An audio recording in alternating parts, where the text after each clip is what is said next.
Bremen Town Musicians.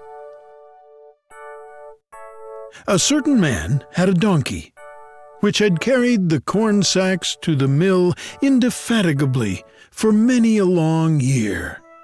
But his strength was going, and he was growing more and more unfit for work. Then his master began to consider how he might best save his keep. But the donkey, seeing that no good wind was blowing, ran away and set out on the road to Bremen. "There," he thought, "I can surely be a town musician." When he had walked some distance, he found a hound lying on the road, gasping like one who had run till he was tired. "What are you gasping so for, you big fellow?" asked the donkey. "Ah," replied the hound, "as I am old and daily grow weaker, and no longer can hunt, my master wanted to kill me, so I took to flight. But now, how am I to earn my bread?" "I tell you what," said the donkey, "I am going to Bremen, and shall be town musician there. Go with me and engage yourself also as a musician. I will play the lute, and you shall beat the kettle drum." The hound agreed, and on they went. Before long they came to a cat sitting on the path, with a face like 3 rainy days. "Now then, old shaver, what has gone askew with you?" asked the donkey. "Who can be merry when his neck is in danger?" answered the cat.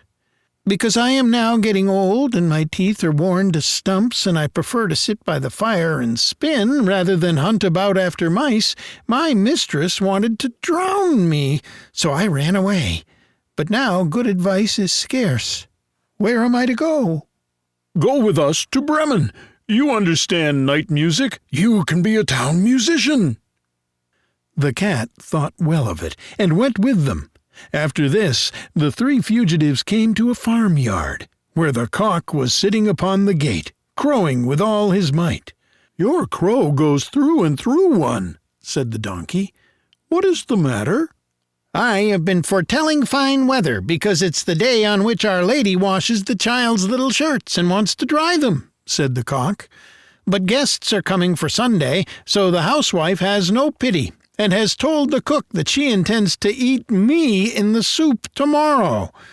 Now I am crowing at the top of my lungs while I still can." But Redcomb," said the donkey, "you had better come away with us. We are going to Bremen. You have a good voice, and if we make music together it must have some quality." The cock agreed to this plan, and all 4 went on together. They could not reach the city of Bremen in one day, however, and in the evening they came to a forest, where they meant to pass the night. The donkey and the hound laid themselves down under a large tree. The cat and the cock settled themselves in the branches, but the cock flew right to the top, where he was most safe. Before he went to sleep, he looked round on all 4 sides, and thought he saw in the distance a little spark burning. So he called out to his companions that there must be a house not far off, for he saw a light. The donkey said, "If so, we had better get up and go on, for the shelter here is bad." The hound thought, too, that a few bones with some meat on would do him good. So they made their way to the place where the light was, and soon saw it shine brighter and grow larger, until they came to a well-lighted robber's house. The donkey, as the biggest, went to the window and looked in. "What do you see, my grey horse?" asked the cock. "What do I see?" answered the donkey. "A table covered with good things to eat and drink, and robbers sitting at it enjoying themselves." "That would be the sort of thing for us," said the cock. Then the animals took counsel together how they should manage to drive away the robbers, and at last they thought of a plan.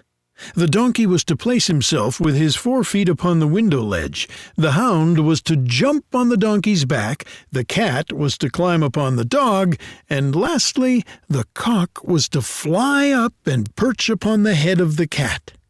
When this was done, at a given signal, they began to perform their music together. The donkey brayed, the hound barked, the cat meowed, and the cock crowed. Then they burst through the window into the room, shattering the glass. At this horrible din, the robbers sprang up, thinking no otherwise than that a ghost had come in, and fled in a great fright out into the forest. The four companions now sat down at the table, well content with what was left, and ate as if they were going to fast for a month.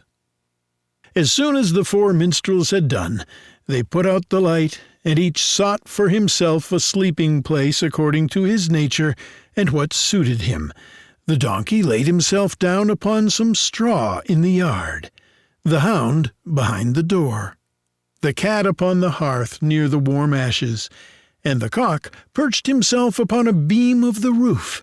And being tired from their long walk, they soon went to sleep. When it was past midnight, and the robbers saw from afar that the light was no longer burning in their house, and all appeared quiet, the captain said, "We ought not to have let ourselves be frightened out of our wits," and ordered one of them to go and examine the house.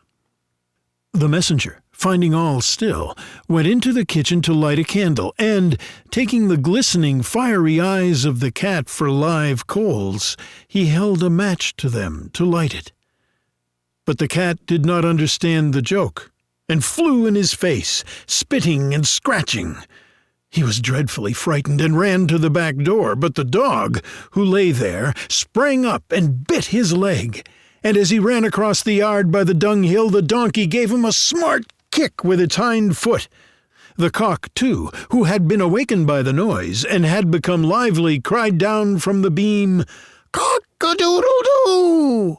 Then the robber ran back as fast as he could to his captain, and said, "Ah, there is a horrible witch sitting in the house, who spat on me, and scratched my face with her long claws, and by the door stands a man with a knife, who stabbed me in the leg, and in the yard there lies a black monster, who beat me with a wooden club, and above, upon the roof, sits the judge, who called out, 'Bring the rogue here to me!' So I got away as well as I could."